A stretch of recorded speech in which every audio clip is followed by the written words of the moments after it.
around here. Oh, yes, my Miami Dolphins. I want to be a front runner for them. Let me see.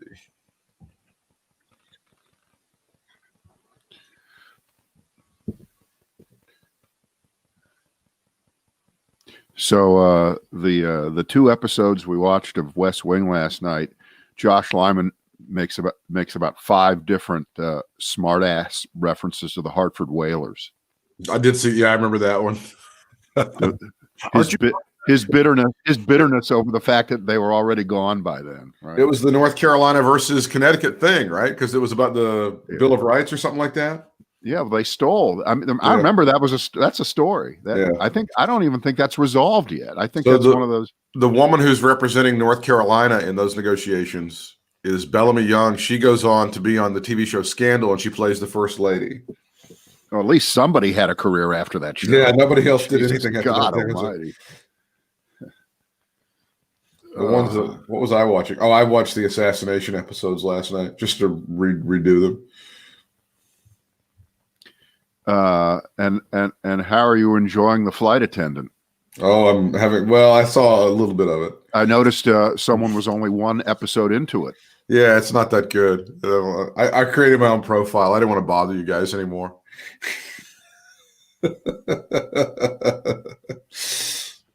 You do notice that the circle that says Bradley is way bigger than the one that says Britt. It's fine. That's fine. Does that bother you? I've always been in your shadow. This is really I think that is so representative of everything. This is how you get your self-esteem. Absolutely. This is what you're left with, and just basically by destroying everything in my path. Oh, sure. That goes without saying, really. You should see there's a little, if you look to the right, there's a little speck and it says Ralph Shaw. I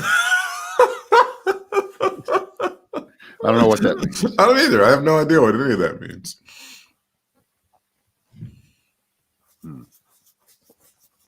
Oh, I'm all shared and ready to go. I haven't done anything. Do something, for God's sakes. Oh, there we go. You're embarrassing all of us. I got to go out and look for black-eyed peas later on. Make your joke about the singing group. Make your joke about will.i.am.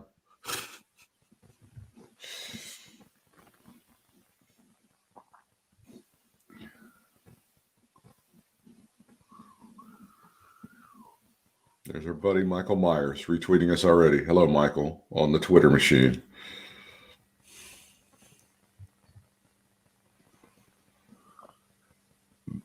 There's our Wisconsin pal looking at my Milwaukee Bucks hat, Eric Kasny. He's retweeting us on the Twitter machine too. Oh wait, I already did that. Sorry. Yeah, don't do that anymore. Stop doing that. Brad's got to come back to us. He's now left the building. Oh, that was funny. He took himself out. And I'm not going to make any reference to current events either. Milwaukee Bucks, 50 seasons. I don't know when that was, Eric, but it was sometime recently. This is one of those things I got off eBay. This is one of my Christmas presents. Sorry. I was showing everybody one of my Christmas presents. Since I'm so gay for It's a Wonderful Life, my girlfriend got me a Bailey Brothers Building and Loan Association cup. You know, I fucked up a moment ago. Did you? Did you know that? I didn't know that. How'd you do that? Well, I think I signed out of the. But now you're back. That's all that matters. All that matters is now. Yesterday is dead. Here's Stairway to Heaven.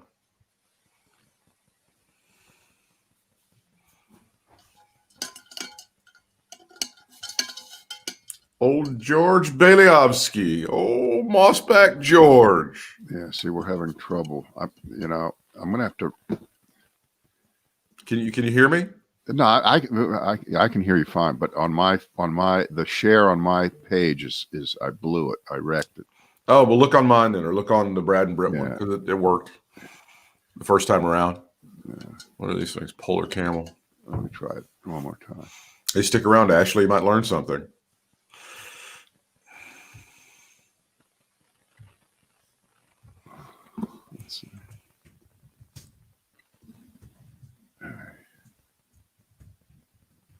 guess that's right. I guess it's working okay now. Sorry about the delay here. You were overactive.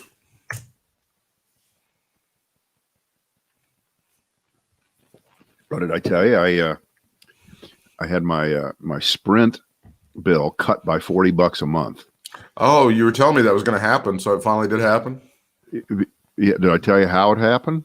Did I tell you that I had I had somebody who actually worked on my behalf? Did I tell you that story? No. Now that they're with T-Mobile, I think the customer service. No. This actually happened 2 weeks ago.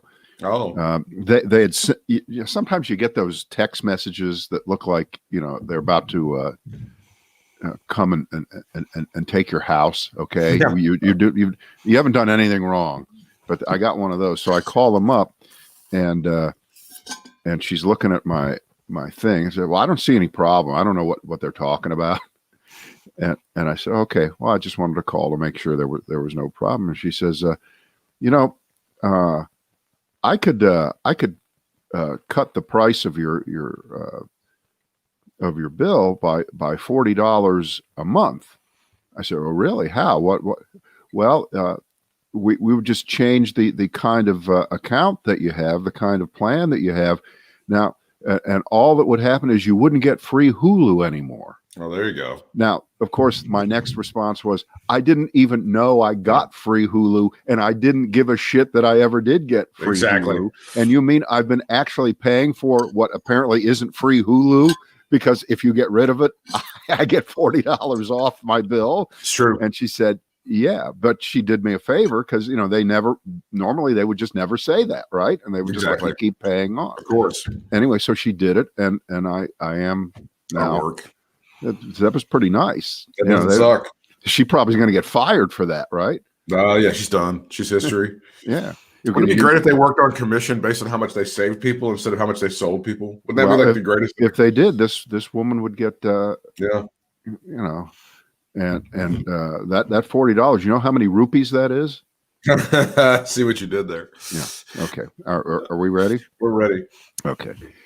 It is the Brad and Britt cast for this week, our last one, until we come back next Monday. And no, I'm not going to say next year. See you next year. Just shut up. I'll see you next year, everybody. That's a funny joke. Oh, yeah, when everything is going to be perfect. I'll see you next year. Once 2020 is over, nothing's going to suck anymore, everybody. Right. So this week it was 2 Brad and Britt casts. The next week we return with the standard faux. All right. What is that bee under your bonnet today? Well, we did get word that Senator McConnell has initially rejected the idea of $2,000 payments. You'll recall that when we last left you, they were looking at $2,000 payments. Now, the NDAA, the National Defense Authorization Act, was overridden. The veto of that was overridden in the House. And then the Senate's probably going to override it. But now the Democrats have said, hey, before we do that, why don't Mitch McConnell, Chuck Schumer said, why don't you go ahead and consider these $2,000 payments instead of the $600 payments? Because that's what your boy wants anyway. And Mitch McConnell goes, I understand that Mitch McConnell was a big fan of the best punter of all time, Ray Guy, and he knows how to punt. First of all, he punted. Well, wasn't he the best there ever was? He was the best. How dare you associate Ray Guy's name with Mitch McConnell's name? How dare you? But you're right. He was the greatest punter in the history of the National Football League. So just without going into the details, all that matters now with what's going on here is how will this affect the election next week on the 5th in Georgia? Because unless I'm wrong, this effectively hangs up the 2 Republicans who are pretending they want the $2,000 payment for everyone, right? That's correct. They're pretending that they do. That's right. And now Mitch McConnell is saying, no way, Jose. No way. We're going to do every parliamentary maneuver to either not vote on it or pretend it didn't happen or see if we can just somehow run off the clock, or as that asshole from Georgia said during the impeachment hearings, a clock in the calendar, a clock in the calendar. God almighty, that guy. I think I'm really damaged already from this year. This isn't about 2020 in review. This is about the damage that's been done to all of us, because all these little ticks are part of our being. Clock in a calendar. It's Sorry. like I didn't even mean to say that. It just came out. It's like when you recover from COVID, but you still have the damage to your lungs, right? That goes on forever. Forever. You don't. All right. So is that not really the at least the political implication short term that matters here? That and I listened to Senator Mitch McConnell, who, even for him, his body language was that of a near dead man. He was a cadet. He was bent over, which is the way he always talks, right? He always does. But he was particularly unanimated in wishing he were anywhere else except on the floor of the Senate as the majority leader, which is interesting because I thought this was the most important thing in his life. Power is everything. Keeping the position is everything. He didn't act like it. I don't want to say he's too fucking old for this job and he should go home, but he's too fucking old for this job and should go home. But that aside, and by the way, we can age discriminate all we want on this particular part of our career, can't we, Britt? Why is that? Why? Because we're on a podcast. We're on a podcast. We're on a podcast, Brad. That's why. Right. Exactly. So, the Republicans are exposed for what they are, which are a bunch of people that just don't give a shit about anybody in this country except the people who line their pockets with campaign donations and keep them in power. And anything beyond that is pretty much open to discussion, and pretty much you can bet that they don't give a shit about you. Well, no matter what they say, this is the huh? Are they going to suffer a penalty for that, for acting that way? Obviously, in plain sight of everyone. That's probably a different discussion. No, that's a different discussion. And then that gets to why you can't speak to your relatives anymore or your friends, because they're willing to look that way at people who are that way, and they represent them, and they represent their own feelings at a certain point. You can't divorce this. Well, I only vote Republican because I like conservative judges. Really? How's that working out for you? Right. No, but just think about where that discussion would ever fall in the vocabulary or the mind space of the average Republican voter, especially the lockstep morons. Yeah. Who don't, but they just know they don't want a commie socialist radical in the White House or in any position. So, but just think about the phrase conservative judge. They don't. No, they give me a break. Well, they just want to make sure that those women at Hobby Lobby don't get their birth control paid for. I mean, that's another one. That's right up there. Yeah, that is number one topic at the VFW every week, isn't it?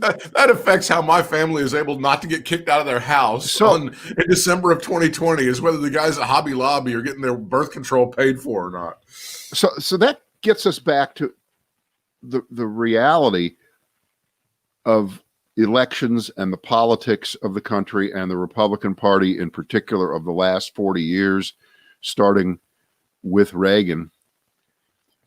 All they do is lie. They lie about everything. They have lied about every topic, every subject that you can imagine. And it's as if it's coming together right at this moment, at the last moment. And if I can express my utter sadness of looking at how the United States is right now and where we are in the world, imagine what it looks like, and it's not hard to imagine what it looks like, to be seeing what's going on in the United States from around the world. And they see it. They read about it. They know what's going on here. Right. They're often better critics of us than we are of ourselves. Yep. We have completely, unless I'm missing something, lost whatever moral high ground, even if it wasn't always as high as it should have been, to tell any other country anything Mhm. about anything, Mhm. let alone pretending that this is the greatest country on earth. When a senator stands up there, and today it would be Bernie Sanders, the United States are the richest country in the world. We've got hungry people. He's right. Mhm. But the United States may be the richest country in the world in total, but the distribution of the wealth is so distorted that we have what appear to be more people waiting in line hungry who don't have food to eat tonight than any other developed country on earth. It's not even close. We have more people in the hospital from coronavirus than any other country on earth, developed on earth. We have more people who have died than any other country on earth. So you can't at the same time the United States with the best medical care on earth. Well, no, the emperor has been shown to have no clothes. That's the United States. And I don't know how we ever get that back, ever, certainly in our lifetimes. I don't know how we do it. It's one of the great lessons of my favorite movie. It's a Wonderful Life. You could always be rich in the pockets, but be poor in spirit, right? The richest guy in that movie, Mr. Potter, is the biggest dick, and he's the enemy of that film. And what's the line that always gets covered up at the end? To my big brother George, the richest man in town. It doesn't matter how much money you got in your pockets. If you got people dying all over the place, 300,000 plus, 3,000 a day, your money doesn't mean shit to you. You can have all the zeros in the bank account that you want to. If you're dead, you can't do anything with it. So yes, of course, that's exactly what's going on right now. Is that, yeah, you're absolutely right. We are rich in pockets, at least a certain percentage of us in the United States, but we're poor of spirit. We have, we've got that crisis of confidence right now because that's what's going on. And these people like Mitch McConnell are so divorced from people getting kicked out of their houses in places. It's happening in Kentucky by the thousands. People are getting kicked out of their houses and their apartments. He doesn't give a shit. And then when they ask for unanimous consent to go ahead and make the checks $2,000, he's like, I have to object. So, it's just the dumbest shit ever. You're absolutely right. All of the moral high ground that we ever had, all of the richness of our society in terms of dollars, it doesn't mean a damn thing right now. It just doesn't. Well, let me bring up a new topic that is directly connected to what we're talking about right now. And I've been reading this in several different places for the last few weeks.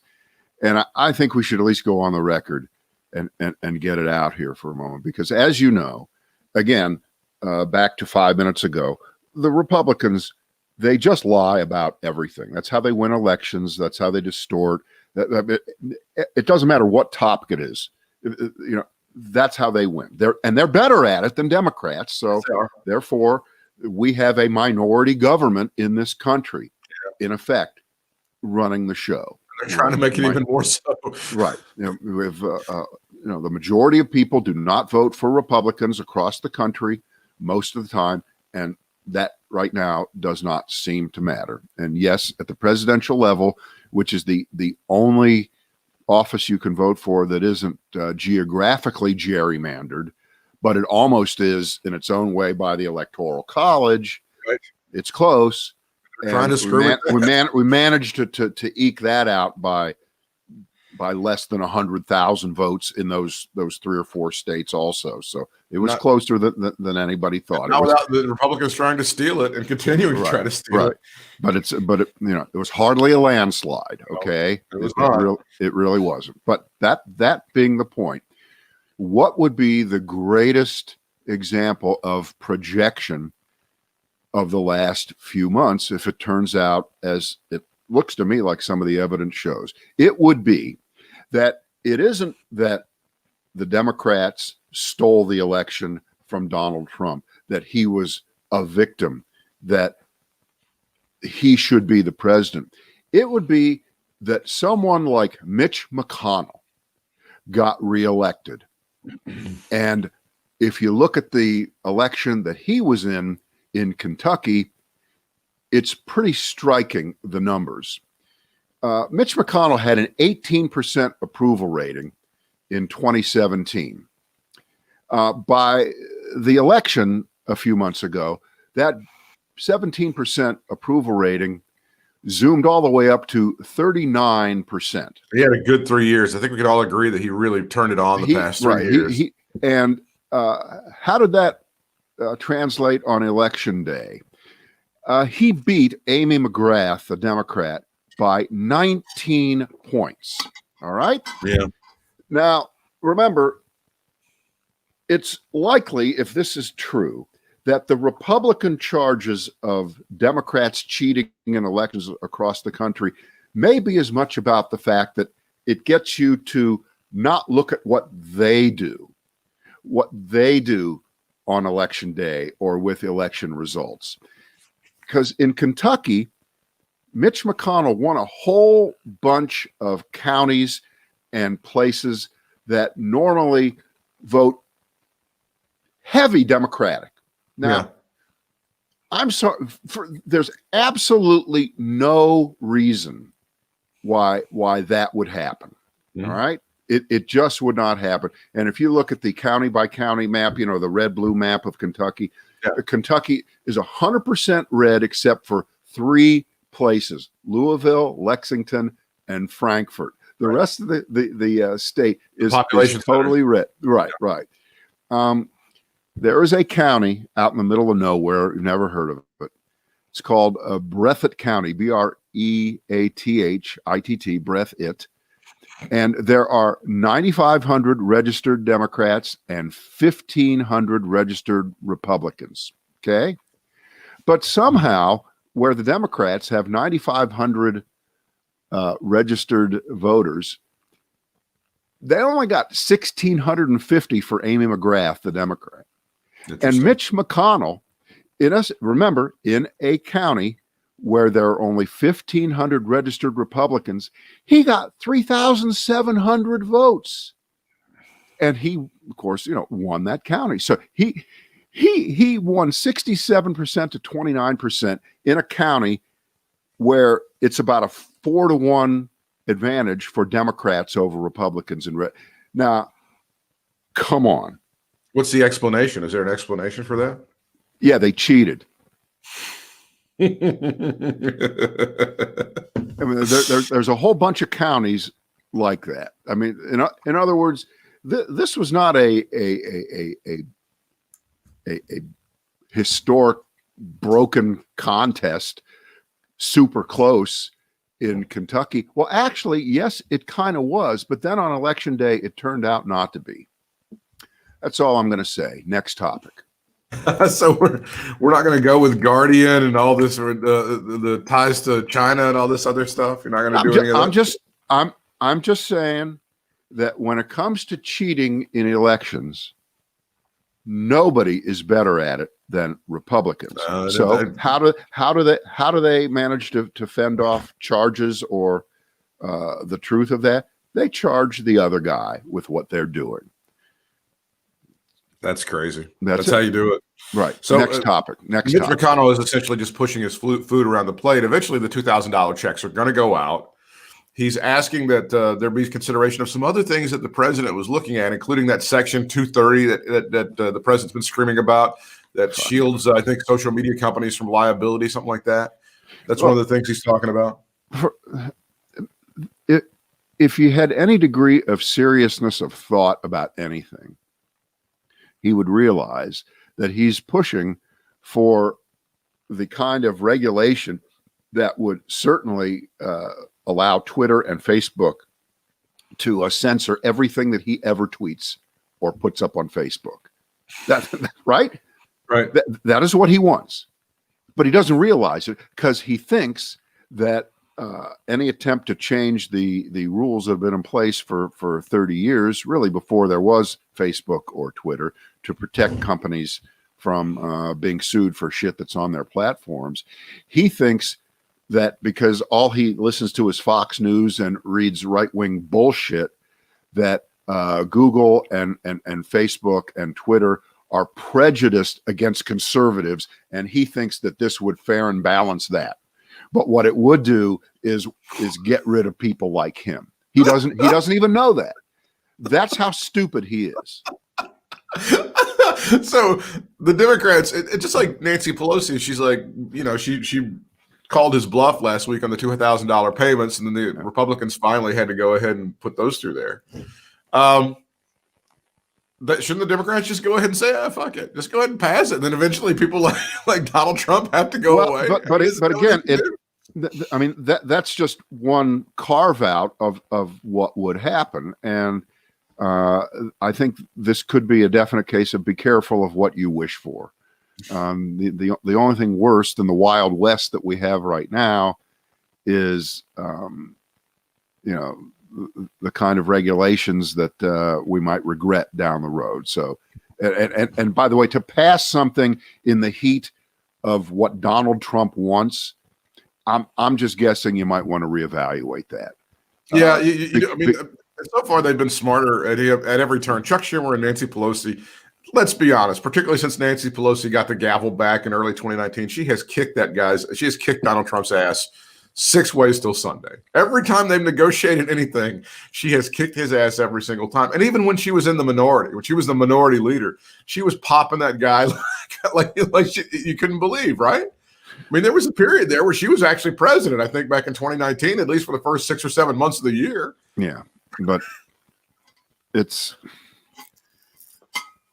just pathetic. It's just pathetic that we're down to 20 plus days, and we're sweating this out. And really, the only thing that matters is, can we get enough people vaccinated to get the country back on its feet in a way that would allow people? And by the way, I was just looking, Esquire just did the 100 restaurants in America that we cannot possibly lose or we lose our soul. One of those kind of lists. It's got one of the great restaurants in Asheville as one of the 100. And it's a lot of pretty famous places. And I guess the Republican view of the fact that so many businesses are dying and restaurants, if you want to zero in just on them with the, what is it, 1/3 of all restaurants are now gone already. It's just the number is just beyond belief. And no matter where you live, every week you find out another place that you've been going to forever. They just can't do it anymore. But I guess their theory is, well, they'll go out of business, but when things get good again, the magic dynamism of American ingenuity and capitalism will allow these people to rise up from the ashes and begin new businesses, and new restaurants will magically appear. So there's no reason really, but we will begrudgingly throw some money at them right now after allowing everyone to just grovel and starve for the last 8 months. And the Republican conservative free market view of, look, if they had saved their money, they'd be ready for this rainy day, and they wouldn't be in this position. I don't see McDonald's going out of business. Is that what they're thinking? Do they really believe that? I think that's really sad, because the Republicans are supposed to be the one, they kind of tout themselves as being the ones who are right there, and they're just so into it with the culture of the real Americans. And it's kind of, when you look at some of these restaurants and stuff, they represent a real big part of the culture in some of these towns and these cities. There are stories that are told there of some of these restaurants that go back generations, and they had to kind of make do through World War II, and they had to make do through some very difficult economic times. And that's going to go all up in smoke here. Right. Just think of all the eras that some of these places have survived through. But this is taking them down. And the fact that Trump, who lied right to Bob Woodward back in February, and knew that things were going to be as bad or worse than they have been, and has really done nothing publicly to help mobilize the public to be in the position to where we're all wearing masks now, and it's not a thing, and you just do it. No, it's a big political statement. It's still that way, and we now are to the point where not every fucking holiday is going to be a nightmare, for another year. I mean, this idea that we're going to have most of the country vaccinated by spring, by June, and then by the summer we'll probably be back to normal, and next Christmas will be just fine. I don't believe it. Yeah, I do not believe it. I Isn't it sad that there's nobody in authority who could tell us the truth about that? Really, isn't that? I mean, isn't that really the most stark statement about America in 2020 going into 2021, that people know this stuff? What you're saying is so obvious to a number of people, but no leader can really say that. Well, I think the problem here is that we've reached the point to where if you say something like that, it causes whatever percentage of people who were determined to get on airplanes last week, the number of people who are determined to keep going out to restaurants, to have parties, to have, by the way, the next nightmare holiday is not so much New Year's Eve, it's the Super Bowl.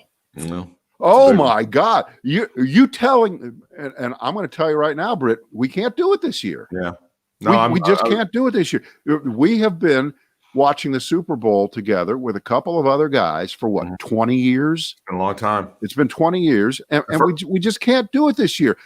Yeah. As much as I would like to declare that the only way I can express the fact that I love America is to have all you guys over and then mingle with whoever you've mingled with, and we can all mix in and maybe pass the virus around. But I'm not that guy. But there are a lot of people who are going to say, if you fucking take away our Super Bowl party, you're taking away another part of America, right? Can't you see it? It's amazing that, like, and this is, again, the stupidest thing. Like, if we can't get together, drink about 6 beers and consume about 4,000 calories, we're not Americans anymore, and I don't want to fucking live in this country. I mean, that's kind of basically what these people are saying, right?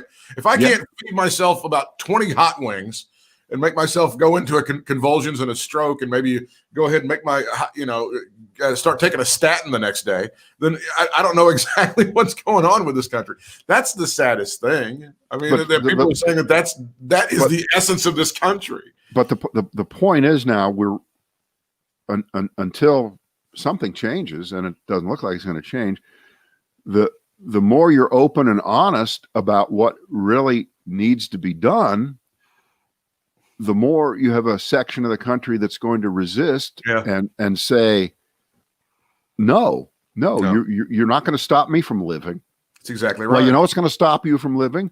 When you get the fucking coronavirus and end up on a ventilator. So right now, for instance, and I don't have it in front of me, but there was a piece over the weekend, I think it was in the Daily Mail, and it had that statistic that you've now seen everywhere, which is because the country has about 330 million people, and the number of dead people is past 330,000. That means 1 in 1,000 people are already dead in the country. Get out your calculator, take 330,000, put a comma there, and put 3 more zeros. Okay. And there you go. It's 1 in 1,000 people. And in the letter section where the people come, well, I did the math. Those people can't count because 99.9% of people, they don't die from it. So how could it be that 1% of the country's already dead? They don't even believe that. No, okay. They're fighting everything. They don't, because obviously, again, fractions were a tough thing to learn in 4th grade. It's tough to learn that. Yeah. What were the arguments last summer? Oh, flu kills more people. Drunk driving kills more people. If anybody can get me a statistic where 3,000 people died in one day from drunk drivers, I'd love to see that. I'd be more than happy to see that. Well, I have it, but I don't want to embarrass you right here. That's an argument I can slay you. It's so good. It's so good. You'd be on the floor crying. But there's a tickle in my throat. Yeah, can't get it out. I just can't say it. If somebody can tell me again in modern time, the 21st century, when 3,000 people died in one day from the flu, I'd be happy to hear that. But this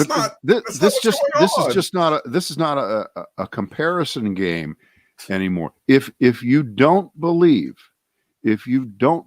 or you think it's a myth that wherever you live in the United States, your hospital and your hospital system in your community is on the verge of complete and total collapse, then there's nothing we can do. And the United States is going to go the way of the Roman Empire in a fairly short time.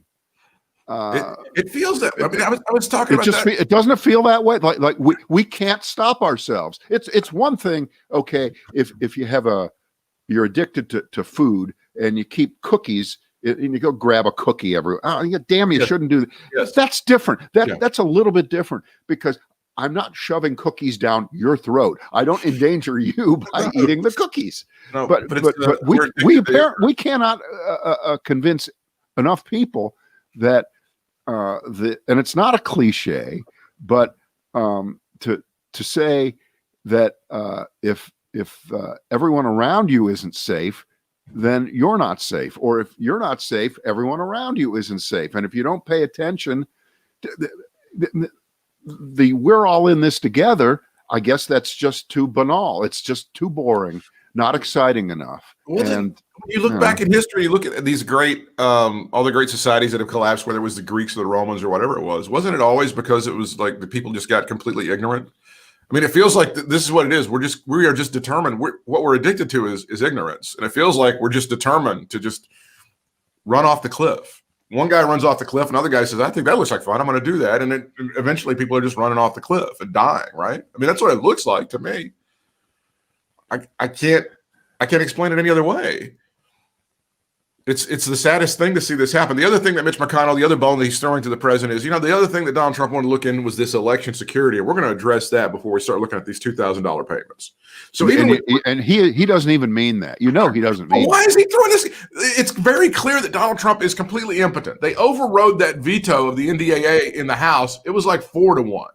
There was less than 100 people voted to not to override, to sustain the veto. Like 87 people. Republicans were dying to come out and vote to override that veto. It's completely, it's obvious that Donald Trump is completely impotent with like 3 weeks left in his term. But Mitch McConnell still feels like he needs to go ahead and, I don't want to use that term, but it's something to his penis, which he's been doing for a few years now. He feels like you're right, and I'm don't leave it to me to explain, because I can't at this point. He can't, Mitch. He can't do anything to you. And what happens if the people, again, you just won re-election? Are you really going to try to run again in 6 years when you're mummified?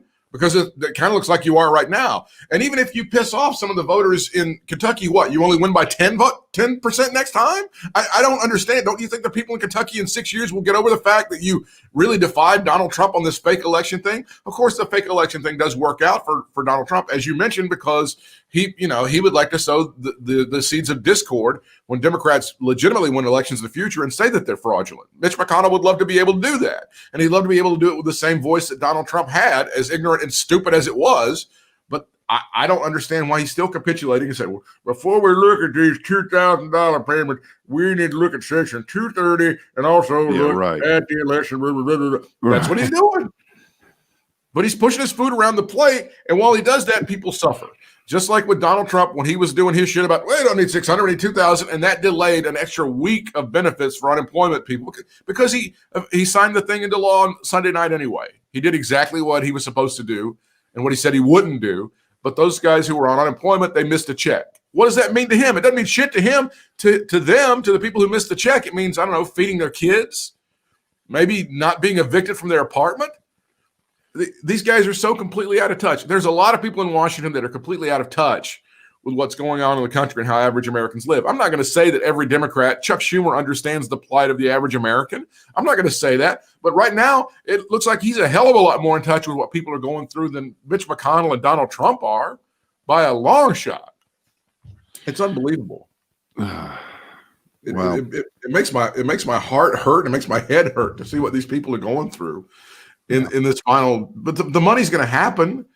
The Republicans need for the money to happen, and these guys in Georgia, Loeffler and Perdue, they're screaming for it to happen. So it's probably going to happen before January the 5th. So, but they just continue to push their food around the fucking plate like morons. It makes me sick. Mm-hmm. Well, yeah. No, I at this point, I just want the calendar to move ahead a couple of months and not have to dive into this shit every day, because it's so grim. It's so horrible. And the fact that Trump, again, back in February was lying to the public, yet at the same time, he came out and bragged about Operation Warp Speed and said, well, we'll definitely have a vaccine by election day, which of course he had no way of knowing whether that was true or not. And we didn't get the vaccines till after election day. But because he is such a horrible, horrible president, horrible chief executive, horrible manager, horrible businessman, horrible organizer of anything, yeah, there were no plans that were put into place to distribute the vaccine that are making any sense or are getting it out as quickly as it should be. And just like with the fact that they blew it on the number of tests that were needed and using the defense, what is that, the Defense Priority Act or whatever the hell that's called, right, to get everything working there, that should have been done. We were given the impression, tell me whether I'm wrong about this, but that the companies that were working on the vaccine were going to produce hundreds of millions of doses ahead of time before they were approved. Yeah. The government, we were going to make sure that they were paid for, so that the companies would be incentivized to produce that vaccine ahead of time. And then several months later, after they went through the testing process to see whether they were safe and effective, then there would be hundreds of millions of doses of vaccine ready to go quickly to get the population inoculated. Am I misremembering what was being said back then? That was exactly the plan. All right. So here we are. And we're a week and a half into the first people getting the vaccine. And what is it, about maybe 2 million, optimistic, 2 million people have it. Mm-hmm. So at that rate, it would take, about 2 years to get everybody vaccinated. And by then, of course, the people at the beginning will already be needing booster shot. Exactly. You're going to cause a log jam. Mm-hmm. And we're probably going to get 2 more vaccines in the next few weeks, Johnson & Johnson, AstraZeneca. But this is a complete failure by the Trump administration, right, to have this in place. And you're not even going into how they blew getting 100 billion extra doses back last summer at no upfront cost to the government. Yeah, well, throw that into the pot. Yeah, but that shouldn't have even had to have been done, because I thought that they were already going to have produced tons of it that was going to be dedicated to the United States. But the fact is that since Donald Trump could never look past anything except what's in the next news cycle, what's my next tweet, what's my next little victory that will make Laura Ingraham really, really happy at 10 o'clock, what will please my base. What was pleasing to his base was them being told that masks were weak, they didn't work, Fauci is a liar, and only I can fix it, and I will make sure that we get a vaccine in time for you to vote for me for re-election. That's all that mattered to him back when he was talking to Bob Woodward, right? That's exactly right. And now, did anything ever change in the succeeding months? No, except for, try a little bleach, try a little Clorox, inject it. Yeah. Maybe stick a fluorescent light up your ass. That might get it done. Okay. Well, that's just Tuesday night at my house. I don't know about you, but right. So, I mean, this really is on him. But now, with the complete incompetence of the last few weeks, add that in with the lack of cooperation by this administration in the transition, which Joe Biden talked about on Monday, and you have the setup for this to be called on January 20th at 1 p.m. the Biden virus. He will call it that instantly. That's right? cute. That's cute, but I don't think that's going to sell. I don't think that dog's going to hunt, but they can try it for sure. Oh, really? Yeah, they can Really? try that. They can give it a shot. Because you know what? They're going to find one tweet, one sentence that Joe Biden said at some time. Britt, the strategy is to lie about everything. That's true. So, I'm taking the Brit side of this, where the other guy doubts that something so crazy could happen. No, that's crazy. Therefore, it will happen. It will be the Joe Biden virus. Why? If we don't have 200 million people vaccinated by March 1st, Donald Trump will be out there tweeting, well, great job, Joe. You lied. You said you could. You know it. You absolutely know it. It's a lock. It's a mortal lock. I think there's no question about it that they're going to try that. I mean, they're going to try it on Newsmax. They're going to try it on One America. They might try it on the prime time on Fox. But I don't.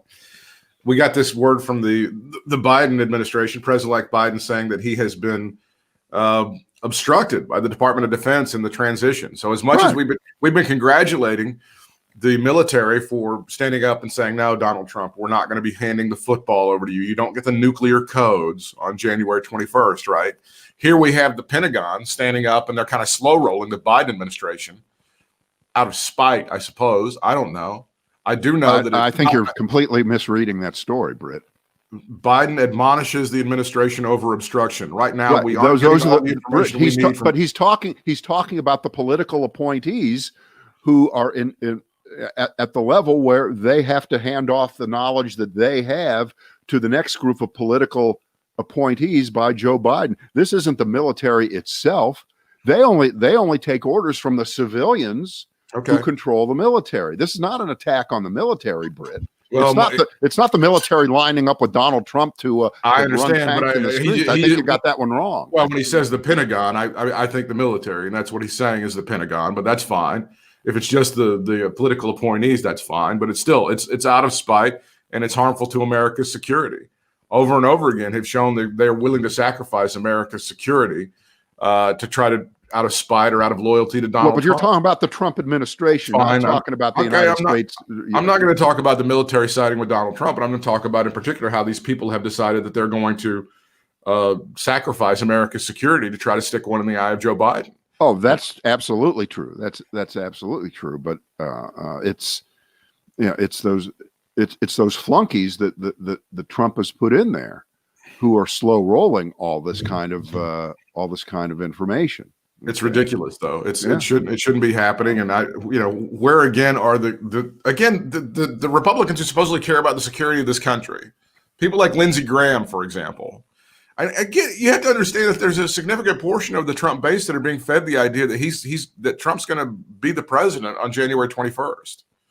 They're being told that on January the 6th, Mike Pence is going to stand up for you, and he's not going to allow Joe Biden to become president. They're still being told that. I understand that there is a brick wall about a mile down the highway, and Trump's in that big semi. That picture of him in the semi on the White House lawn, where he's tooting the horn like he's an 8-year-old sitting behind the wheel for the. I mean, he is doing that right now, and the brick wall is January 6th, and he's already laid the groundwork.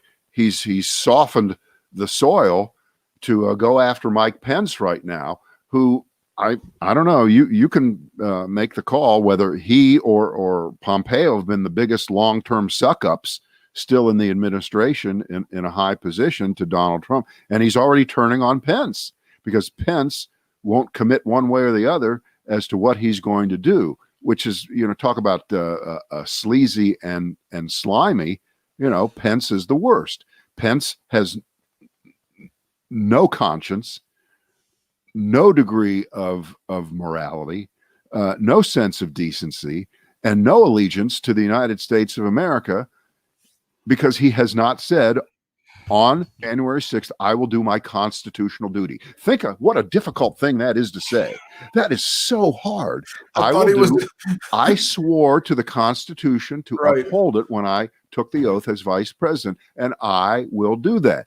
But in the world in which they live, that's such an insult to Donald Trump that he'll mean tweet Mike Pence if he dares say that, right? Well, I thought Mike Pence was a law and order Republican. Isn't the law of the land the Constitution? I'm so confused about things. I'm very confused. No, so you've got law and order wrong. Donald Trump makes the law, and I take orders from That's him. what it means. That's what law and order is. That's in what the Trump Dick Wolf was administration. thinking How when could he you made not that know series. that? That's what Dick Wolf thought when he made that series. Right. He said, Donald Trump makes the law, and I follow the order, and I take orders. That's what it meant. That's right.